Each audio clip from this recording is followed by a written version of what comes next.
Hey guys, so as promised, I am finally getting to a little bit of a life update about what was happening, where I've been, all this kind of stuff that I've been talking about.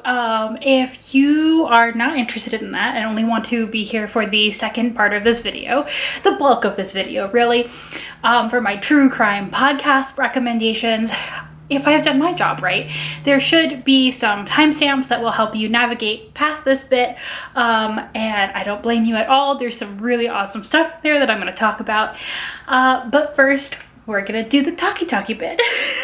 So longtime listeners may know that I am a PhD student, and I am in my fifth year of the PhD. It's the summer, so it's a little bit weird, right? Do I tell you the year that I just finished, the year that I started? Whatever, not important. And back in October, I made another life update, and I also put podcast recommendations in there that you can go watch. And I talked about having used the entire summer to write and finish my comprehensive examination papers. Now, for my PhD, which is a PhD in education, we write a couple of papers for our comprehensive exams. We have to present those to our committee and kind of pass that hurdle before we are allowed to move on to even proposing our dissertation, let alone starting it. So I did that back in October, and I knew that I was going to want to do my dissertation in a classroom, specifically either first, second, or third grade. That was my goal, in a situation that was focused on social studies. Now, if you know anything about early elementary education, a social studies focused early elementary ed classroom is not something that exists very often in the wild.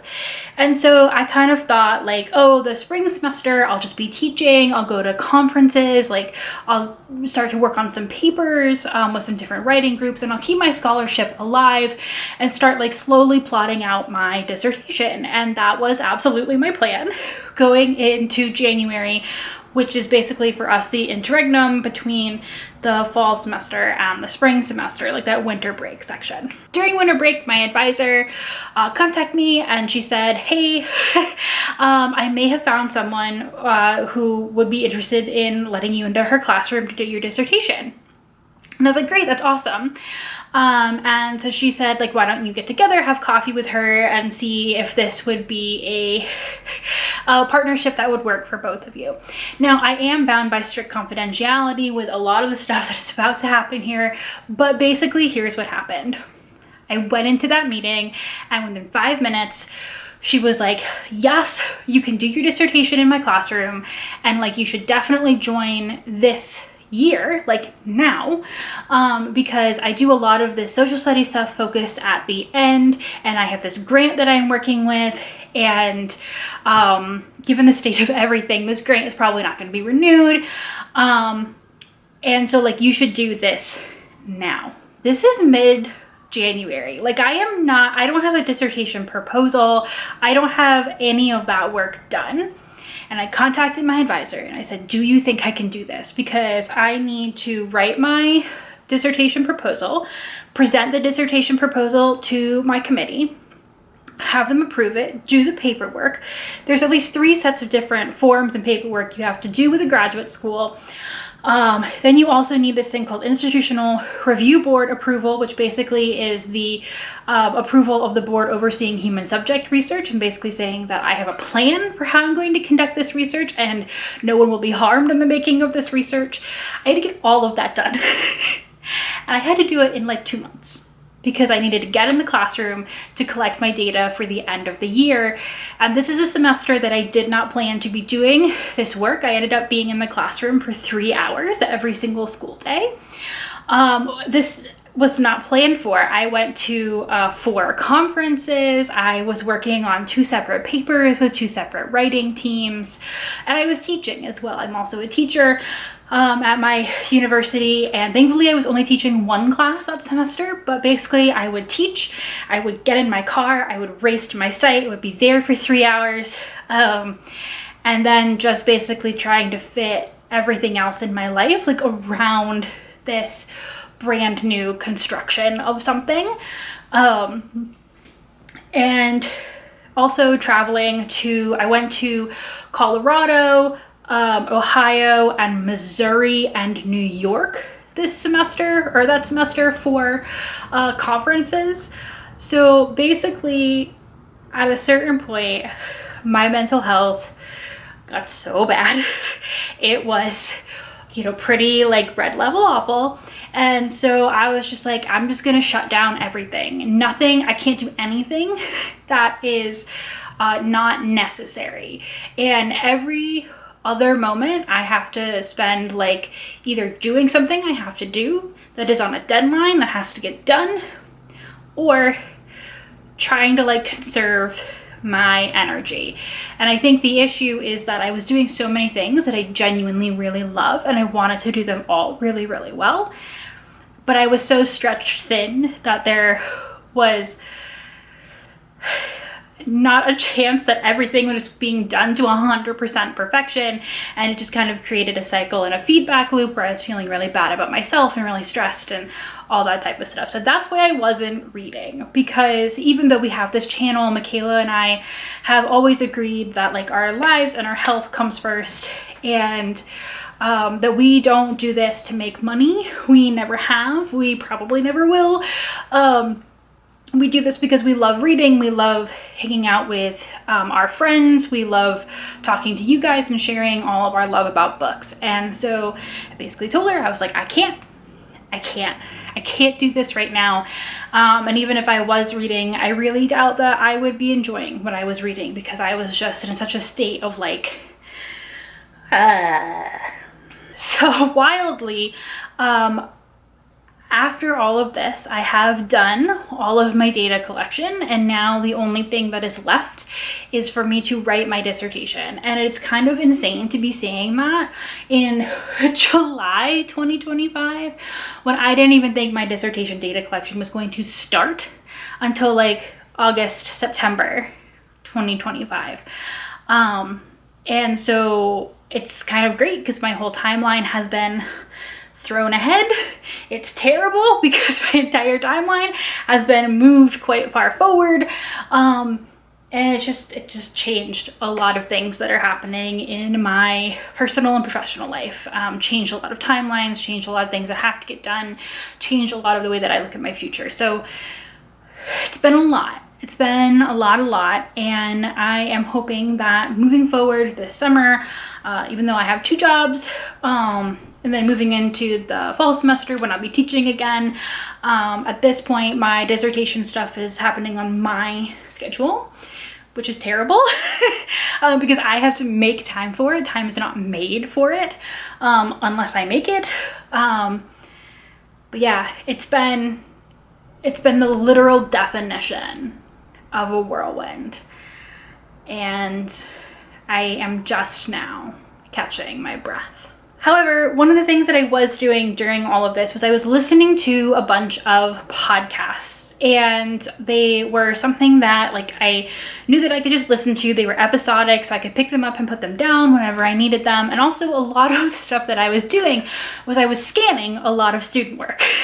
So I would just be sitting at my scanner with like piles and piles of student assignments for the students who had agreed to be in my study, and just scanning, and listening to podcasts while I was doing that as well.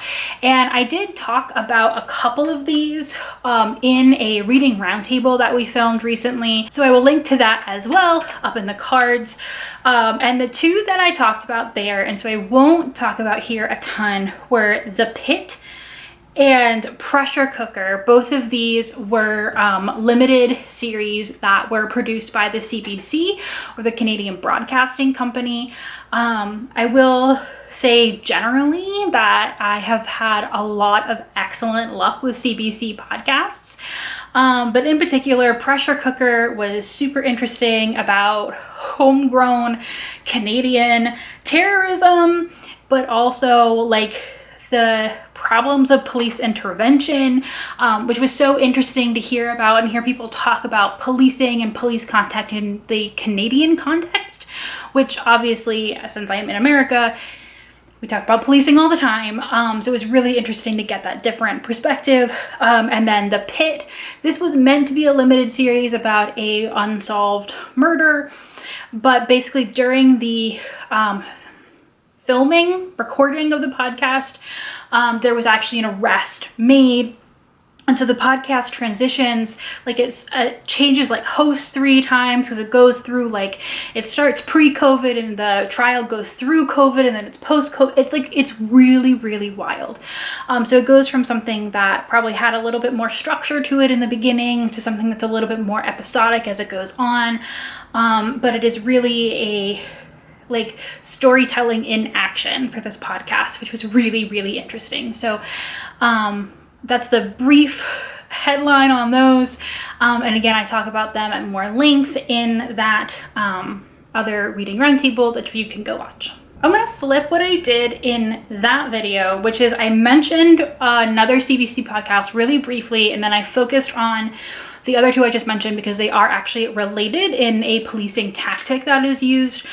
But to segue into other true crime podcasts that I would really highly recommend, I listened to Sea of Lies. At the time, this was the latest installment of an ongoing series called Uncovered from the CBC. Uncovered seems to either replay some other limited series that are connected to the CBC, or there are series that are produced for Uncover.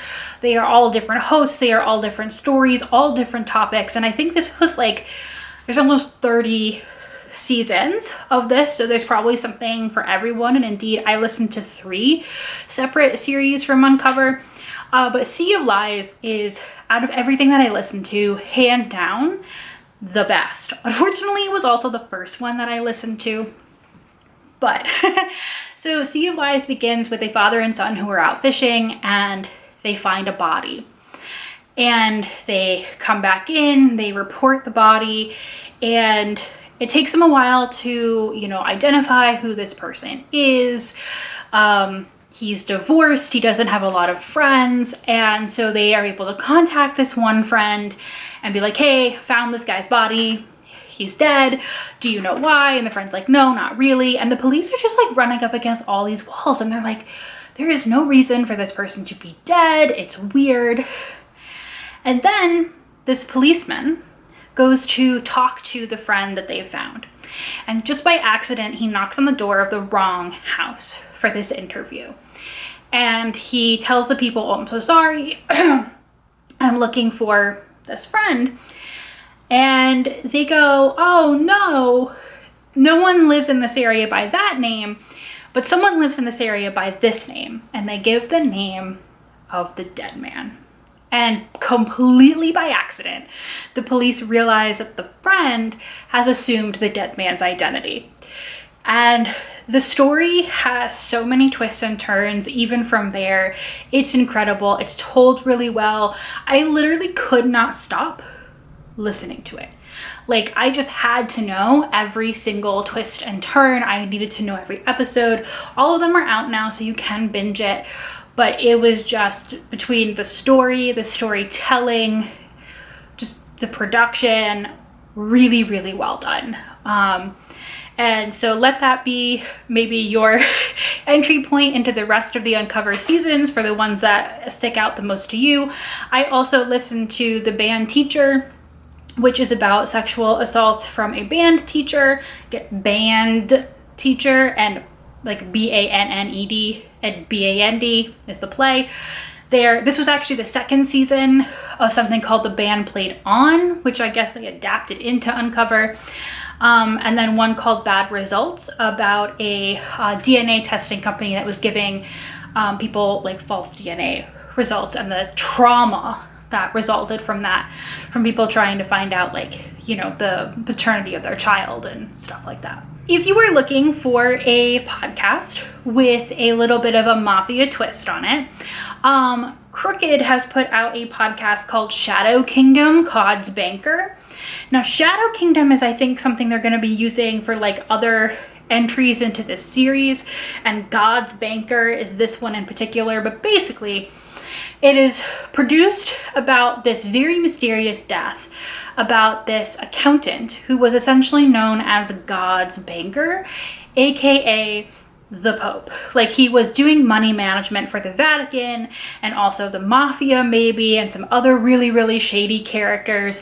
And there are more twists and turns here than a Sopranos episode. Unfortunately, I do think like the ending of this series is a little bit like a letdown, because there's still no like definitive proof really. So if you are one of those people who's like, no, I need a podcast that's like going to end in a very definitive way, this is not it.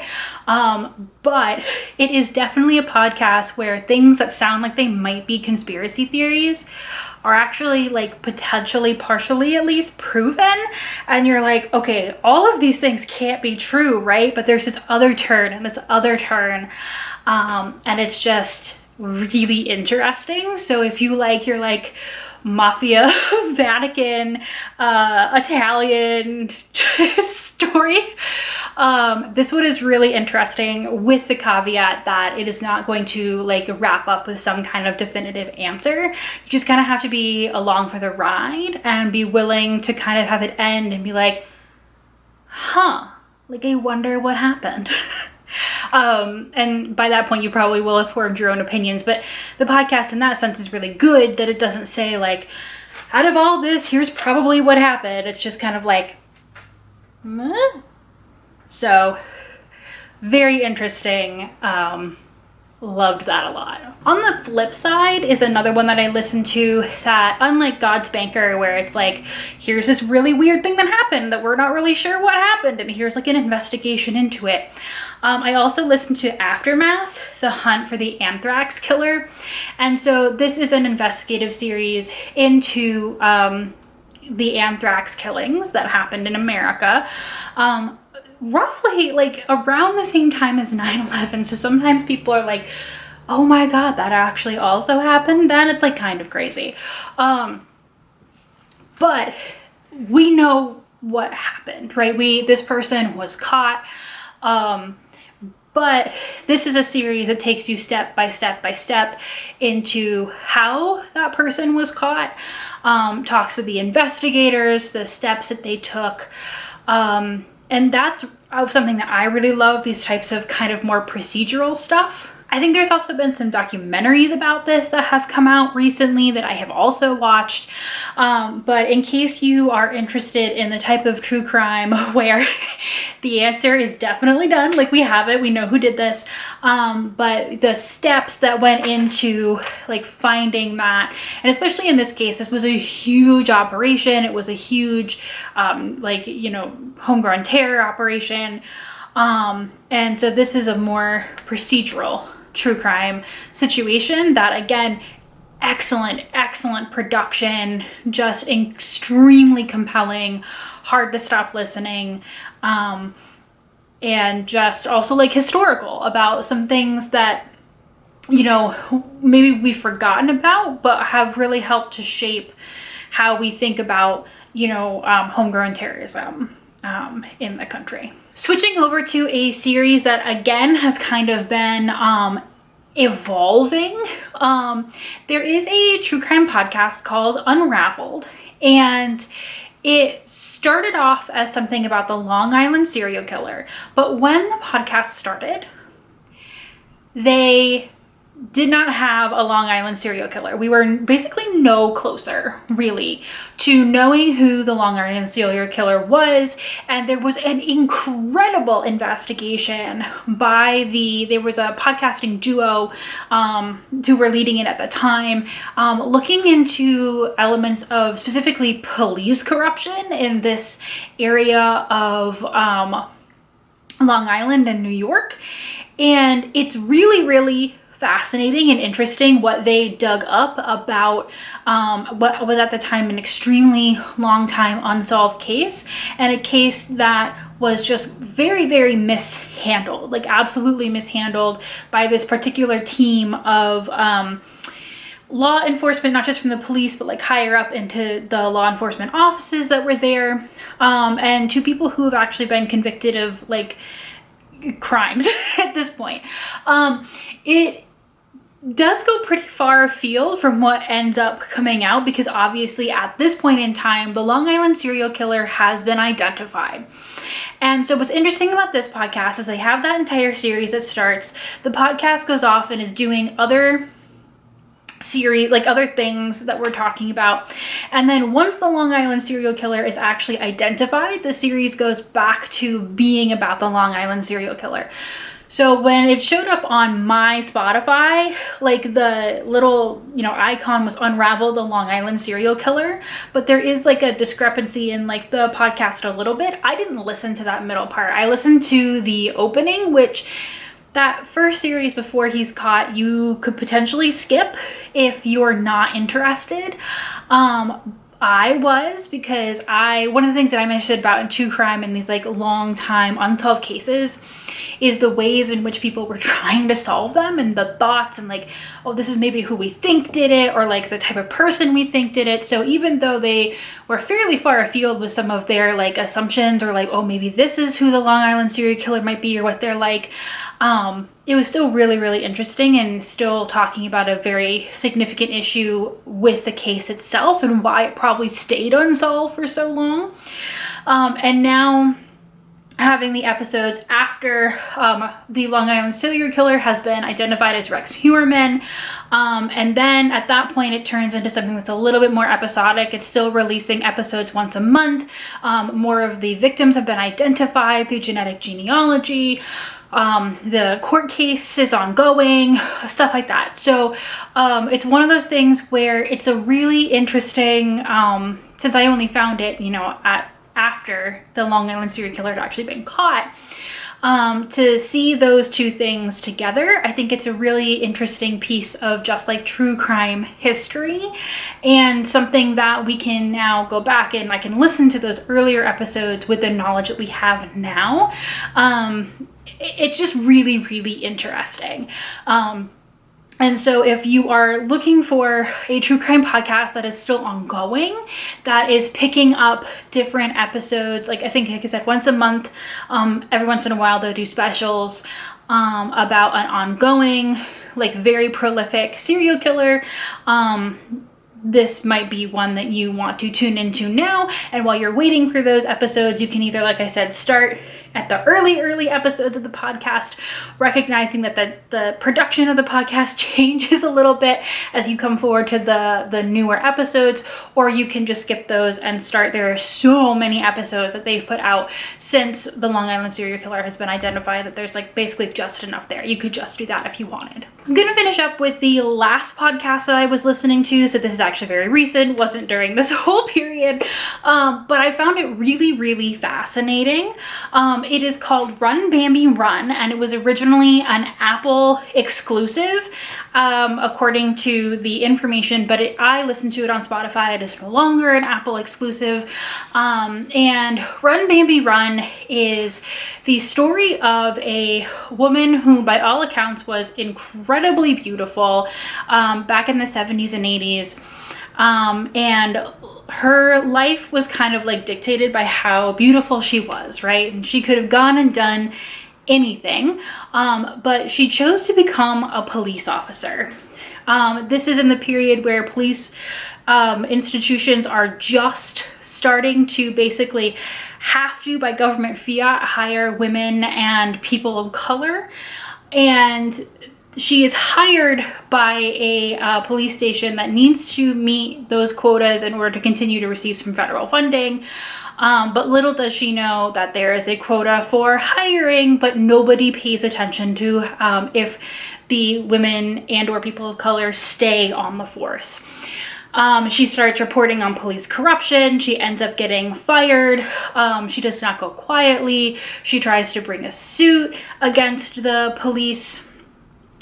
She ends up marrying a police officer. And even though she is no longer one, she kind of stays in that world until her husband's ex-wife is murdered, and she is arrested for that murder.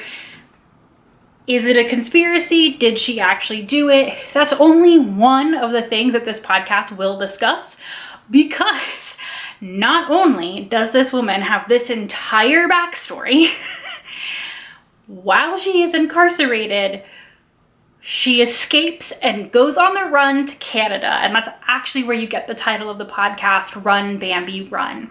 So there are a lot of interesting facets to this. There's the, initial media depiction of her when she's originally arrested. She actually kind of ends up becoming a folk hero when she goes on the run, because by that point, there's a little bit more understanding about like the police situation that led to it. She's an incredible story of a woman of her time, who, also had like the looks to be a media star and kind of became one. And then of course there's this murder. Did she do it, or was she set up? And so there's all of these different elements to it, that it just seems to have more layers every time you look. So that is one that I just finished. I really enjoyed it. I really enjoyed how the podcast, didn't just focus on the sensationalism of her story, like it seems like the media at the time kind of did, but really looked into, some of these other issues also surrounding, feminism and policing around that time as well. So it's really interesting. And even though I didn't listen to it while all this was going on, I wanted to recommend it. So that is my list of podcasts. Thank you for hanging out with me. Hopefully you found something new that meets your interest that you might want to listen to. And I hope to be back next week with another book review. Thanks, guys. Bye.